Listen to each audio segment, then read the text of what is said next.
दिल्ली की पुरानी गलियों में एक शाम का समय था। सूरज ढल चुका था और सड़कों पर पीली रोशनी वाले बल्ब टिमटिमा रहे थे। रिक्शों की घंटियां, हॉर्न की आवाजें और चाट पकौड़ी की दुकानों से उठती खुशबू सब मिलकर एक अलग ही नजारा बना रहे थे। चांदनी चौक की भीड़भाड़ वाली गली में एक छोटी सी दुकान थी, राजू तंदूरी मोमोज वाले। यहाँ रोज शाम को इतनी भीड़ लगती थी कि कई बार लोग आधा आधा घंटा खड़े होकर सिर्फ अपनी प्लेट का इंतजार करते। राजू, जो इस दुकान का मालिक था, मूल रूप से नेपाल से था। उसका बचपन बेहद गरीबी में बीता। बचपन में वह मोमोज बनाना अपनी माँ से सीख चुका था, लेकिन भारत आकर उसने तंदूरी स्टाइल में मोमोज पेश करके लोगों का दिल जीत लिया। तंदूरी मोमोज की महक। जब कोयले की अंगीठी पर मक्खन और मसाले डाले जाते तो पूरी गली महक उठती। लोगों की भूख और बढ़ जाती।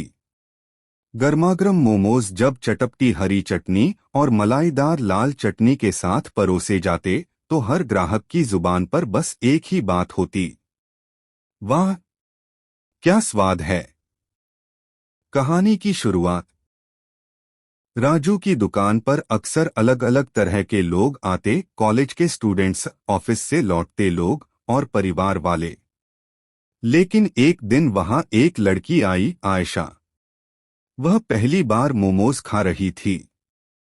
जैसे ही उसने पहला निवाला लिया, उसकी आंखें चमक उठीं।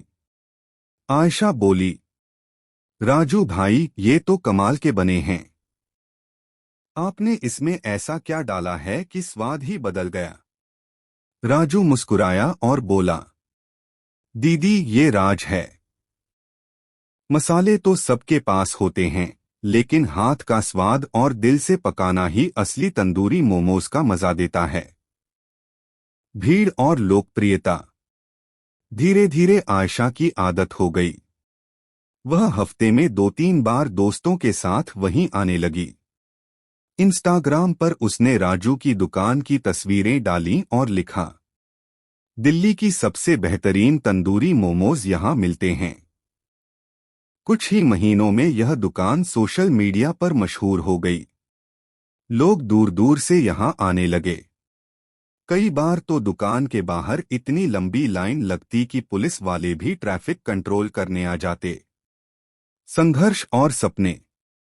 लेकिन यह सफलता आसान नहीं थी। कई बड़े रेस्टोरेंट वालों ने राजू को धमकाया कि वह दुकान बंद कर दे, वरना उसका ठेला जब्त करवा दिया जाएगा। पर राजू हार मानने वालों में से नहीं था। उसने सोचा, मैं मेहनत करता हूं, किसी से चोरी धोखा नहीं करता, तो डरने की जरूरत ही क्या है। वह हर सुबह 4 बजे उठकर ताजी सब्जियां और मैदा लेने जाता। खुद भरावन तैयार करता, फिर चाय पीकर अंगीठी जलाता। मोमोज से रिश्ते। समय के साथ मोमोज सिर्फ खाने की चीज नहीं रहे, बल्कि दोस्ती और मोहब्बत का जरिया बन गए। आयशा ने वहीं राजू की मदद करते करते उसके सपनों को और बड़ा बना दिया। उसने कहा, राजू भाई, आपको इस दुकान को रेस्टोरेंट में बदलना चाहिए। मैं मार्केटिंग जानती हूँ, हम साथ मिलकर इसे आगे ले जा सकते हैं। राजू पहले झिझका, लेकिन फिर हामी भर दी। दोनों ने मिलकर मेहनत की और कुछ ही सालों में तंदूरी मोमोज हाउस नाम से एक बड़ा रेस्टोरेंट खोल दिया। तंदूरी मोमोज हाउस का उद्घाटन वाला दिन राजू और आयशा दोनों के लिए बेहद खास था। दुकान के बाहर रंग-बिरंगी झालरें लटक रही थीं।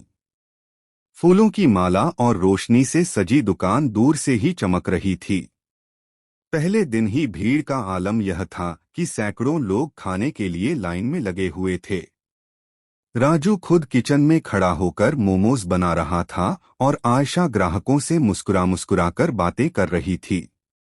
एक छोटे से ठेले से निकलकर बड़े रेस्टोरेंट का सपना पूरा होते देख राजू की आंखों में चमक थी। स्वाद की दुनिया। रेस्टोरेंट में सिर्फ तंदूरी मोमोज ही नहीं, बल्कि नए नए फ्लेवर भी शुरू किए गए। मलाई तंदूरी मोमोज, चीज बर्स्ट मोमोज, पनीर तंदूरी मोमोज और मसालेदार ड्रैगन मोमोज। हर टेबल पर लोग अलग अलग प्लेट्स मंगवाते और हर निवाले के साथ राजू की तारीफ किए बिना नहीं रहते। चुनौतियां। लेकिन जहां सफलता मिलती है वहीं मुश्किलें भी आती हैं। रेस्टोरेंट के सामने वाली गली में पहले से मौजूद एक बड़ा होटल मालिक राजू की तरक्की देख जलने लगा।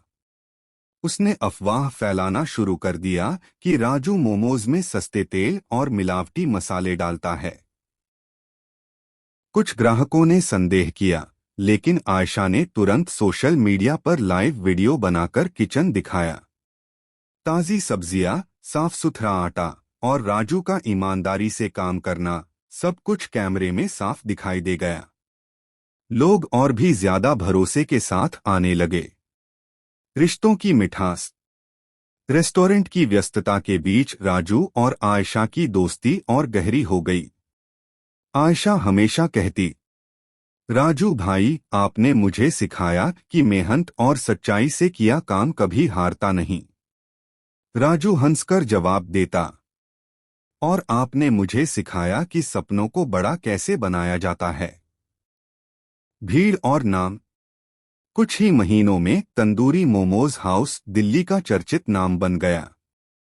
कॉलेजों से छात्र छात्राएं ग्रुप में आते, दफ्तर के लोग मीटिंग के बाद यहां आकर खाते और परिवार वाले भी बच्चों के साथ शाम को यहां का मजा लेने आते।